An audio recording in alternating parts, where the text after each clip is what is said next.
दोस्तों हमारे पीछे ये जो ग्राउंड आप देख रहे हैं, ये ग्राउंड पोखरा के रूप में है, या कहे कि खेत के रूप में है, या कहे कि खत्ता के रूप में है, या कहे कि कोई स्टेडियम आप देख रहे हैं।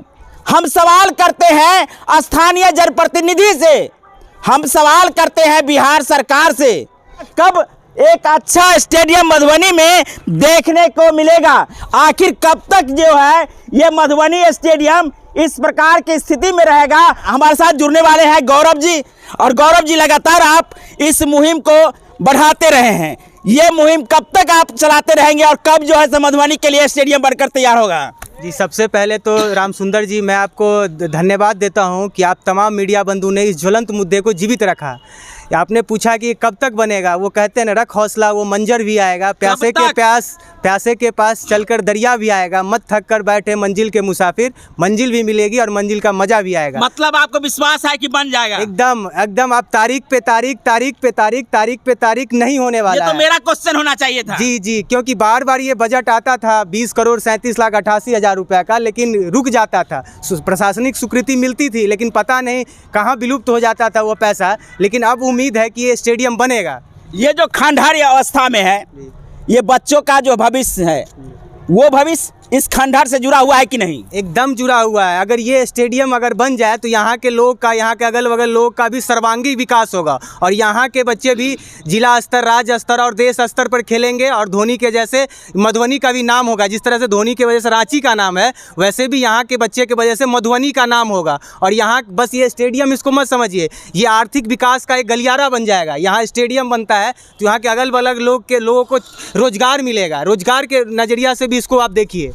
तो मान के चले कि स्टेडियम बनने से मधुबनी का विकास होगा, तो विकास आखिर क्यों नहीं हो रहा है? इसके लिए तो सवाल बनता है ना। एकदम बनता है। और सबसे पहले तो यहाँ के मधुबनी के प्यारे जनता को सवाल करना चाहिए, कहाँ मेरे प्यारे जनता सोए हुए हैं? आने वाले भविष्य के बच्चे पूछेंगे, चाचा, मामा, काका, आप कहाँ थे? क्यों नहीं आप मेरे लिए आवाज़ उठाएं? क्या यही खंडर दे के आप गए अपने बच्चों के लिए? आप अभी भी मेरा विनम्र निवेदन है यहाँ के मधुबनी के प्यारे जनता से कि आप अपने वोट की कीमत को समझिए, आप आवाज़ उठाइए। ये आपकी संपत्ति है कि आपकी संपत्ति के ये हाल होना चाहिए। ये हाल कैसे हो सकता है? ये स्टेडियम वेंटिलेटर पे चल गया, अभी तक आप चुप क्यों हैं? क्यों नहीं आप सत्याग्रह या अनशन पे आ रहे हैं? अगर आप नहीं आ रहे तो आप मेरा साथ दीजिए, मैं सत्याग्रह करूंगा, नहीं तो आमरण अनशन पर बैठूंगा। देखिए, ये जो नन्हे मुन्ने जो बउआ सबको देख रहे हैं, इन लोगों का भविष्य इस स्टेडियम से जुड़ा हुआ है।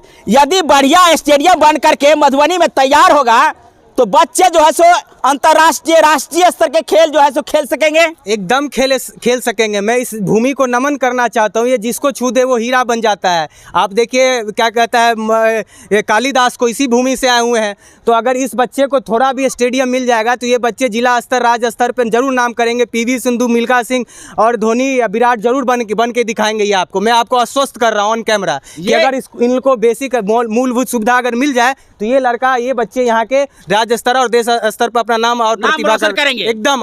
जब मधुबनी स्टेडियम के लिए राशि सैंक्शन हो चुका है, यहाँ बढ़िया स्टेडियम बन जाना चाहिए, तो कहीं ना कहीं कोई लोचा होगा जिसके कारण ये स्टेडियम नहीं बन रहा है।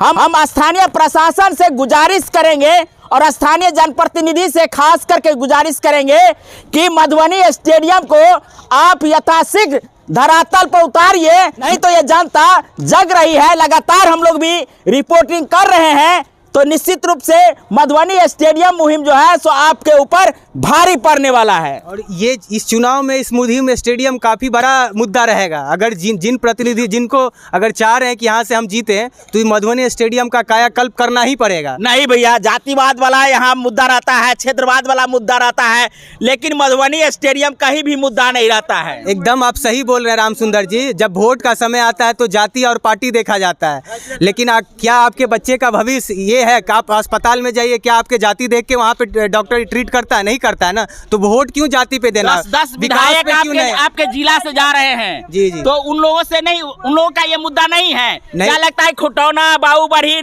बेनीपट्टी, जयनगर झंझारपुर के बच्चे यहाँ खेलने के लिए नहीं पहुँचेंगे? एकदम पहुंचेंगे। लोग लोकतंत्र की यही खूबसूरती है कि अगर जनता जिस ओर चाहती है उस ओर जमाना चलता है, ठीक है। जिस ओर जनता जाएगी उस ओर डेवलपमेंट होगा।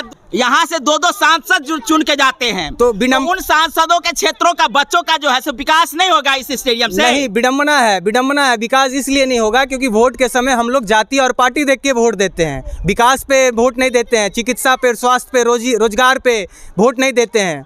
अगर वोट देंगे तो ये फिर मुद्दा होता ना। क्या मुहिम स्टेडियम मुद्दा है किन्हीं के लिए? नहीं है, क्योंकि हम लोग वोट ही नहीं दे रहे हैं। आप कहेला प्राण दिए हुए हैं कि मधुबनी स्टेडियम बन करके तैयार हो जाए। क्योंकि मैंने फील किया है, मैंने महसूस किया। आपको कुछ न कुछ तो कमी महसूस हुआ होगा कि मधुबनी में स्टेडियम नहीं होने के कारण बच्चों का भविष्य नहीं अच्छा से संवर पा रहा है। जैसा कि आपने बोला, आपका भी जो है सो कहीं ना कहीं अच्छा भविष्य बन सकता था खेल के क्षेत्र में। जी, मैं खुद भुक्तभोगी हूँ ना, तभी मैं आवाज़ उठा रहा हूँ ना। अगर मुझे स्टेडियम मिलता, मॉडर्न इंफ्रास्ट्रक्चर मिलता, तो आज मैं भी मधुबनी के साथ साथ देश का और जिला का नाम रोशन करता। क्या बात करते हैं, कितना अच्छा मॉडर्न फैसिलिटीज आपके स्टेडियम में बना हुआ है। जगह जगह से चूहा, बिल्ली, कुत्ता, सारा चीज जो है इसमें घुस सकता है। देखिए चारों तरफ से कवर करके अच्छा से स्टेडियम बना दिया गया है ताकि बाहरी लोग भी जो है सो देख सके। आप उसको और अच्छा इंफ्रास्ट्रक्चर बनाना चाहते हैं। ये मोदी जी का फिट इंडिया मूवमेंट है। हम फिट तो इंडिया फिट और खेलो इंडिया और युवा शक्ति बिहार की प्रगति, ये कैंपेन है। ये मोदी जी का फिट इंडिया है। देख रहे हैं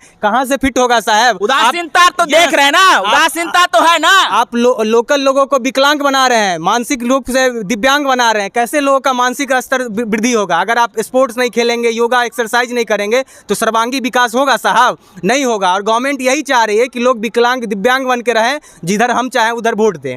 मधुबनी में यदि आप आते हैं और अच्छा स्टेडियम देखना चाहते हैं तो एक बार जरूर आप लोग मधुबनी स्टेडियम आ जाइएगा। और जब स्टेडियम में पहुंचिएगा ना तो फिर एगो मास्क ले लीजिएगा, नहीं तो आपको यहाँ आना दुर्लभ हो जाएगा। यहाँ की जो स्थिति है, भौतिक स्थिति, उस स्थिति का जिम्मेदार तो स्थानीय प्रशासन कहे या स्थानीय जनप्रतिनिधि कहे, वो पूर्ण रूप से जिम्मेदार माना जाएगा। एकदम माना जाएगा। अभी जो भी इंफ्रास्ट्रक्चर दिख रहा है उसको तो कम से कम सेव करना चाहिए ना। जी, इनमें तीनों लोग का गलती है, यहाँ के आम जनता का भी, जिला प्रशासन का भी और जनप्रतिनिधि का भी। ये तीनों लोग का गलती का कारण है ये स्टेडियम का ये विडम्बना। वो कहते हैं ना, वो लोग चाहेंगे तो अच्छा हो जाएगा। एकदम होगा, बस उन लोग के चाहने से नहीं, यहाँ के जनता बस चाह ले तो हो जाएगा। ये इस लोकतंत्र में जनता ही जनार्दन मतलब क्या? भगवान, अल्लाह, ईश्वर, भगवान। यस, सोए हुए मान रहे हैं। हाँ, वो लोग नहीं जगे हैं। नहीं जगे हैं। बात से जगने वाले हैं कि नहीं? आग्रह है उनसे, विनम्र निवेदन है कि अगर वो जाग जाए तो स्टेडियम का कायाकल्प हो जाएगा। क्योंकि जनता जनार्दन होता है, भगवान होता है लोकतंत्र में। जग जाइए, स्थानीय जनप्रतिनिधि नहीं जगेंगे तो आप लोग जग जाइए और मधुबनी स्टेडियम को एक अच्छा इंफ्रास्ट्रक्चर के साथ जो है एक अच्छा स्टेडियम बनते हुए देख लीजिए। तो आप लोगों से विनती है कि मधुबनी स्टेडियम के लिए आवाज उठाइए। जो राशि सैंक्शन हुआ है उस राशि से मधुबनी स्टेडियम बन जाना चाहिए। और खास करके हम आप लोगों से विनती करते हैं कि इस वीडियो को ज़्यादा से ज़्यादा शेयर कीजिए ताकि ये इंफ्रास्ट्रक्चर जो गर्त हाल में है वो बढ़िया बन सके।